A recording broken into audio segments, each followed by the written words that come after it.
Bonjour, c'est Magali. Bienvenue dans cette nouvelle vidéo. Nous continuons le travail de couverture de notre album pétillant. Maintenant que notre tissu est bien repassé, qu'il n'y a plus de plis, on met la face extérieure du tissu contre la table et on vient déposer dessus notre ensemble de couverture avec la ouatine. Pour la suite, on peut s'y prendre différemment pour remborder le tissu. Cela va un peu dépendre de ce qui est facile pour vous à réaliser, mais également du type de tissu que vous utilisez, suivant qu'il soit fin ou épais. Cette fois-ci, malgré que mon tissu soit fin, j'ai voulu tester la méthode que je vois un petit peu partout, à savoir rabattre tous les côtés les uns après les autres, puis au niveau des angles, venir faire jointer le surplus de tissu et couper en diagonale. Il se trouve que bon, ça ne me plaisait pas, j'ai abandonné cette méthode. Je suis restée sur ce que j'ai l'habitude de faire, à savoir rabattre les coins de façon à former un angle droit et seulement après je rabats les différents côtés. Et si nécessaire, je mets un petit point de colle sur les deux parties du tissu qui se chevauchent, puisqu'il n'y a pas de double face à cet endroit qui viennent toucher et retenir le tissu. J'aurais pu également découper l'excédent de tissu à ce niveau-là, ça aurait encore enlevé de l'épaisseur. Dans tous les cas, quoi que l'on choisisse, il ne faut pas tendre le tissu quand on vient le remborder vers la cartonnette. Il faut venir le poser sans tirer dessus. Alors ce qui peut se passer s'il y a trop de tension au niveau de votre tissu, c'est que quand vous allez vouloir refermer l'album, ça va agir un petit peu comme un ressort et la couverture aura tendance à repartir dans l'autre sens, vers l'arrière. Et forcément, vous aurez du mal à garder l'album bien fermé sans appuyer dessus. Une fois que le tissu est bien installé, on n'hésite pas à manipuler son album et on vient notamment au niveau des écartements des charnières enfoncer un petit peu le tissu pour qu'il prenne sa place naturellement. Et puis globalement, on contrôle un peu partout que tout aille bien. On peut aussi faire des petites retouches autour de la couverture, là où le tissu va un petit peu gondoler ou plisser. Avec le double face, c'est possible. Par contre, si on a opté pour de la colle, alors là, on ne peut plus faire de retouches. Une fois que c'est collé, donc il faut être sûr de soi. Et là, vous allez pouvoir constater ce qui se passe quand il y a un petit peu trop de tension. Vous voyez, la cartonnette a du mal, si on n'appuie pas dessus, à se fermer correctement. La tranche part un petit peu en arrière parce qu'en fait, j'ai un tout petit peu trop tendu au niveau de la couverture de droite. Alors c'est pas grave, c'est tellement peu que je vais arriver à le contrer. Mais quand c'est très fort, vraiment ça se voit beaucoup plus. Si comme moi vous avez utilisé un adhésif assez large, je vous conseille de venir recouvrir avec des petits morceaux de bande de protection tout ce qui n'est pas englobé par le tissu. Sauf au niveau de la tranche puisque c'est là qu'on va travailler. Par expérience, ça évite des catastrophes parce qu'une fois que le papier adhère ou tombe sur le double face, il n'y a pas d'autre solution que de tout arracher. Donc on va recouvrir notre charnière, notre tranche, avec un morceau de la même largeur que votre tranche, plus 5 cm. C'est-à-dire, on prévoit 2,5 cm à placer de chaque côté au niveau des charnières. Pour la hauteur, là aussi, c'est ou 16 ou 16,5, suivant ce que vous avez déterminé à l'étape précédente. On libère la tranche des protections de double face qui pourraient gêner.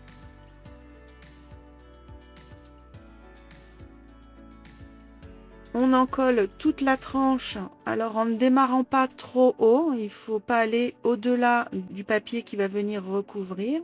Et on met un petit filet de colle sur le haut et le bas du papier qui va recouvrir. Or, les 2,5 cm de chaque côté que pour l'instant on ne travaille pas.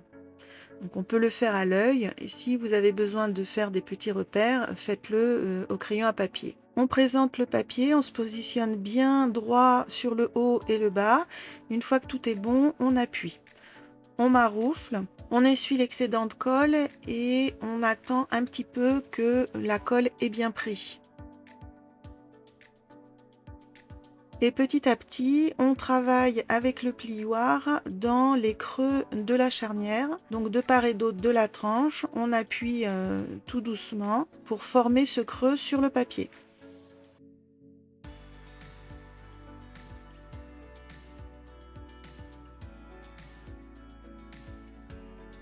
Quand on est prêt, on redresse un petit peu l'une des ailettes, on vient bien l'encoller. On retire juste ce qui est nécessaire au niveau des protections du double face et on applique le papier tout en travaillant encore le creux, le pli. Et en même temps, il faut manipuler la couverture, la ramener vers soi pour aider le papier à s'insérer, à prendre la forme du creux et à venir bien se coller raccord. Donc on y va doucement pour pas déchirer le papier, on prend son temps, mais c'est une étape sur laquelle on est obligé de revenir plusieurs fois. On fait plusieurs passages avec le plioir.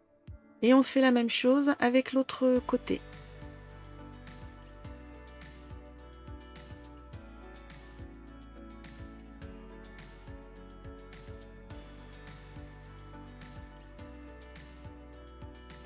On installe 2 morceaux de ruban, de part et d'autre à l'intérieur des couvertures.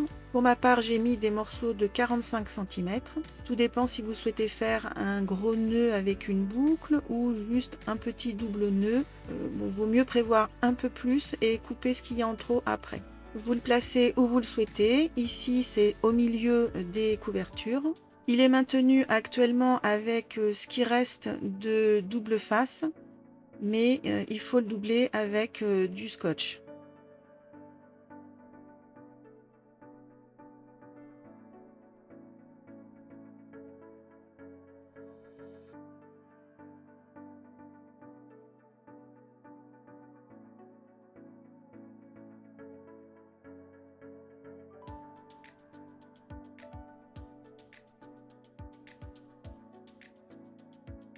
Après réflexion, j'ai voulu rajouter un deuxième ruban beaucoup plus étroit. Donc il suffit de recommencer l'opération et de venir le coller à la cartonnette avec un petit morceau de scotch. Il est centré évidemment sur le premier ruban.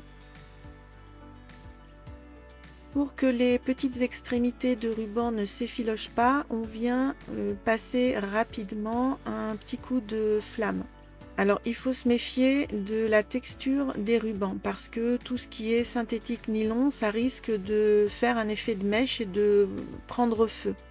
Donc il faut vraiment bien maîtriser votre passage de flamme.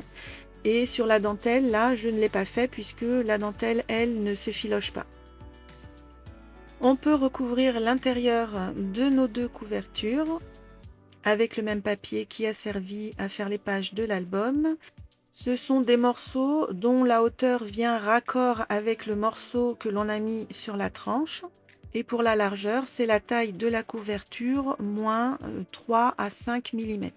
On n'oublie pas d'ancrer les bords si on l'a fait pour tout le reste de l'album, pour rester cohérent dans la décoration. Et il faut également venir faire des petites taches d'encre, comme sur nos pages si on l'a fait au départ, ainsi qu'un encadré au stylo sur le bord des pages. On peut également refaire quelques tamponnages. Moi, je ne l'ai pas fait. Ça ne m'a pas choqué sur le coup. Je m'en rends compte que maintenant.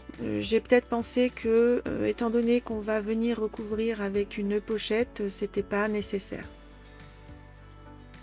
Quand tout est bon, on peut coller ces morceaux sur nos couvertures.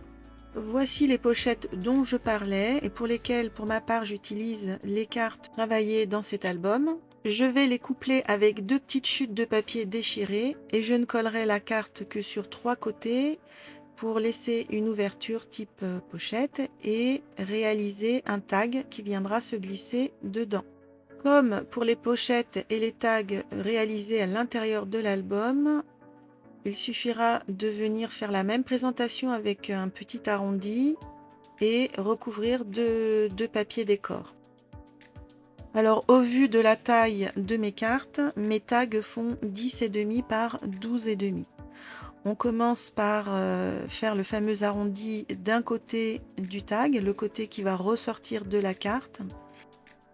Le papier décor qui va habiller les parties saillantes du tag mesure 1,5 cm de large, contrairement aux 2 cm que l'on a dans nos pochettes dans l'album. C'est dû au fait que ici, la carte va être collée sur 3 côtés. C'est pas réellement une pochette comme celle que l'on a réalisée dans l'album. C'est forcément plus petit et moins profond. On pense bien à ancrer les bords des tags et des cartes ou papier décor si vous ne travaillez pas avec des cartes avant de coller. Et encore une fois, les cartes ou papier décor, on ne les colle que sur 3 côtés, le haut, le bas et la droite pour la couverture de gauche et le côté gauche pour la couverture de droite. Et notre bloc de page va s'installer comme ceci, bien au milieu sur sa tranche. On fait ces petits repérages avant, on regarde comment ça va tomber. Quand on est prêt, eh bien on peut encoller la tranche du bloc de page.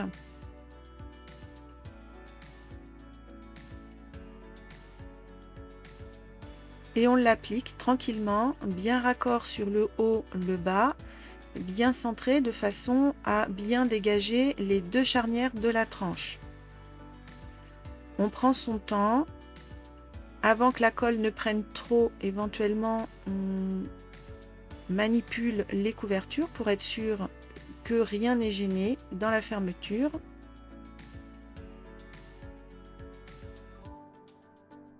Et quand tout est bon, on vient maroufler à l'intérieur de chacune des pages.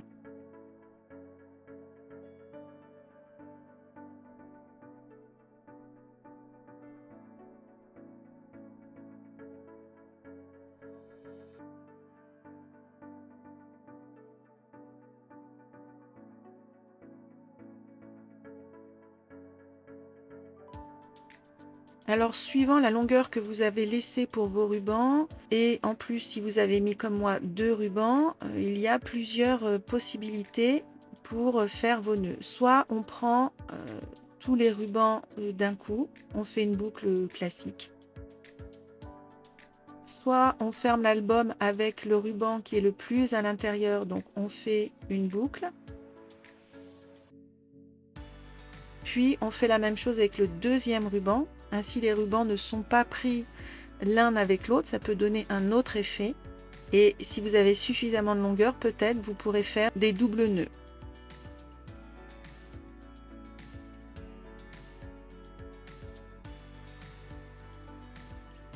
On finit la décoration à l'intérieur de l'album en ajoutant par-ci par-là des petits éléments, des boutons, des stickers, des die cuts, etc., des tamponnages. On peut aussi faire les tamponnages directement sur les pages. Alors, à ce stade, j'avoue, c'est un tout petit peu plus compliqué que si on avait été totalement à plat, mais moi, je fonctionne comme ça. Je fais d'abord l'album et j'ai tendance à rajouter les éléments une fois que tout est fini.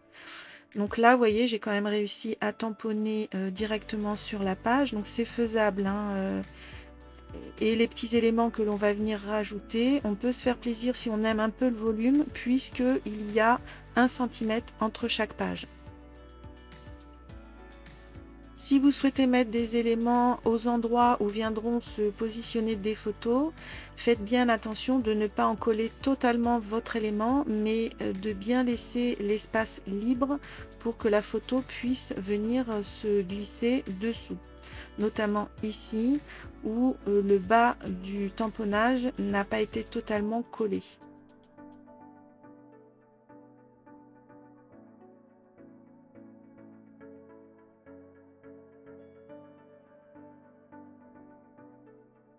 Et enfin, sur la couverture, on peut également venir apporter de la décoration qui reste dans le même ton que tout ce qui a été mis dans l'album. Un cadre évidé, des chutes de papier déchirées et un tamponnage pour donner un titre. Tout cela est collé à la colle blanche classique et ça tient très bien. Ce tutoriel est terminé. J'espère que cela vous aura donné quelques idées et je vous dis à bientôt dans une prochaine vidéo.